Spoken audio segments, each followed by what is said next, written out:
there, Lemoore started. I put Lemoore first for you, Em. There it is. There it is. No more card catalog. Yeah, ADA, obviously, I forget what year that was. ADA? Yeah, because, you know, changed how we use the balcony, meeting rooms, and elevator, stuff like that. I don't remember what year that was. You remember? No, and I can't remember the date, but we had to close the library, and men in white suits came in. Asbestos. That was the asbestos. It was asbestos abatement, but they did that over before that, and Ivan made us work while they fixed the pig. I was so That's 2010. So wait, your stories were going to get here. So we've got asbestos removal and somebody pig. I heard that. And then over here, what were you saying? They just reminded me, I'd forgotten, in 2006 we did a recarpeting, remodel and recarpeting, and then in 2010 we remodeled the children's room, the seating and the lights. And I forgot about putting that up there. I put that up, but not the 2006? The 6 one. Yeah, in 2006 we did. So there was carpeting in 2006. Yeah. well, actually, I'll have to wait every single book in that room. So you hired all these people to help Did with they it. have? Right after. Yeah. No, I just put the 10-year plan up And there. half now. Yeah, I just put the 10-year plan up. Well, So if we think about other things, like outside of the library. The Friends of the Library, did you guys, when I you have guys to- first started? The Friends of the Library, Wilma, did you guys? Well, when did it start, Wilma, Friends of the Library? The Friends of the Library? Proposition 13, what year was that? And that's when the Friends really. Yes, we were so concerned over funding that we started Friends of the Library when Proposition 13 passed, and we went from 26 employees down to 13. It was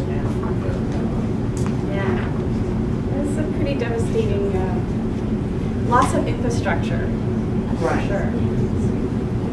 And if you think about how the community has changed over the last 10 to 20 years, what changes have happened in your communities in Kings County?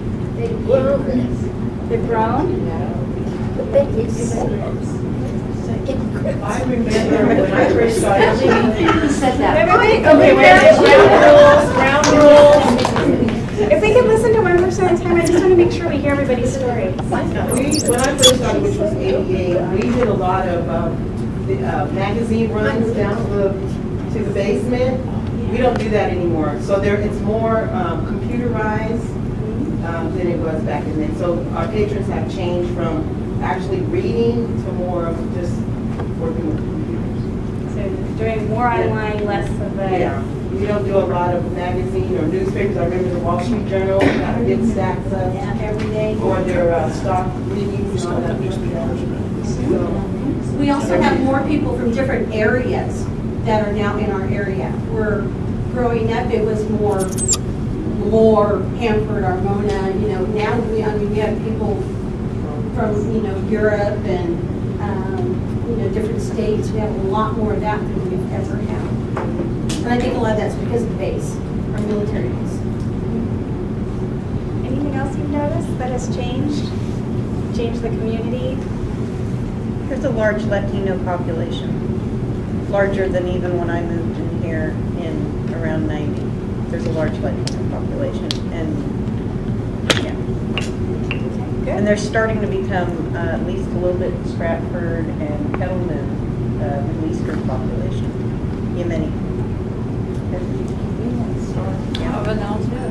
So you're seeing a change in demographics, you're seeing a change in the way people use information and how they access information. Anything else? Yes, than they used to be. Wilma, is book buddies on there anyplace? Oh, they started about 2 years after we started Friends of the Library. Book buddies should be on 2 years after Friends of the Library. Christensen, she was so upset with the books.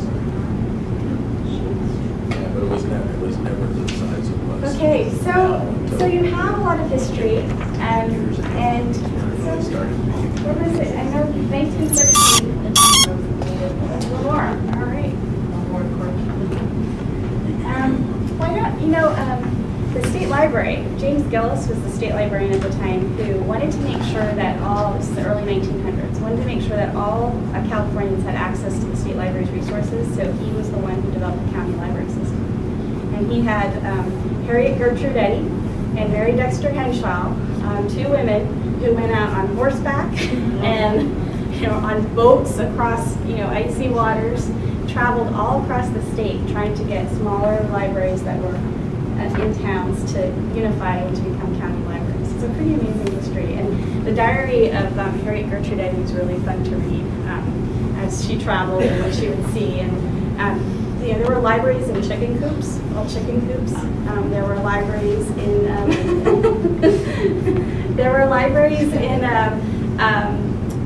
like cafes. I mean, where there would be like a place to eat and there would be books. So we talk about having coffee in libraries, not really a new idea. California was way ahead of its time. So it seems like the more we change, the more we stay the same, and that's why it's good to pay attention to the patterns of what's happening.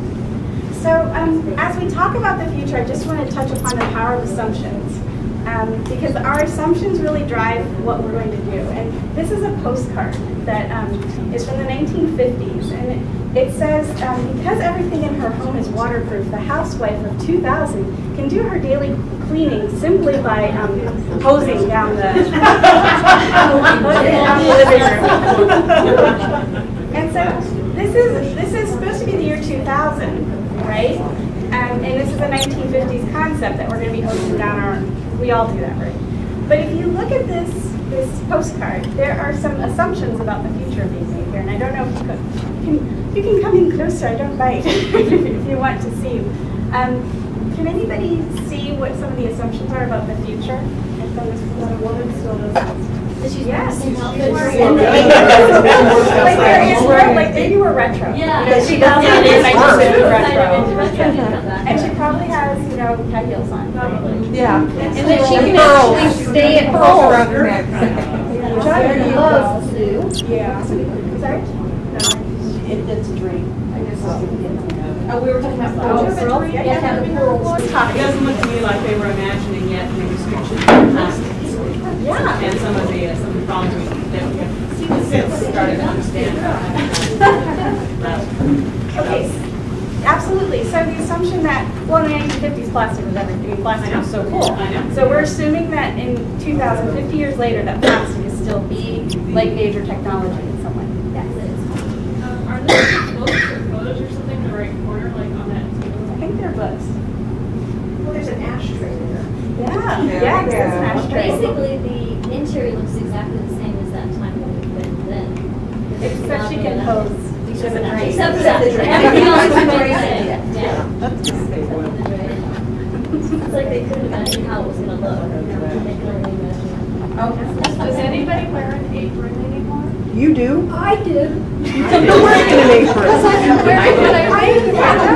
I don't have problems.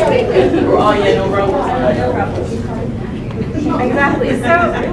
So this is just a postcard from 1950 to 2000. And if you think about some of the things that we see, some of the images that we see about the future, there are a lot of assumptions about the future that we start to project because we don't really know. But what we want to do is make sure we're challenging the assumptions that you're actually seeing. So again, and there's also assumption there's water.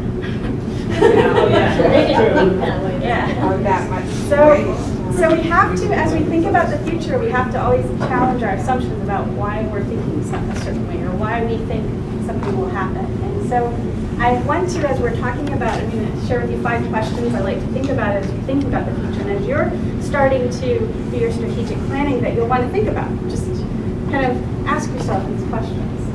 But the power of assumptions, if I have a certain assumption, say I think ebooks will never ever take off, it will never take off, which I would not assume right now, but would that change my decisions about what we do in the library with ebooks, which then would drive the actions differently? So we have to make sure, and what's lovely about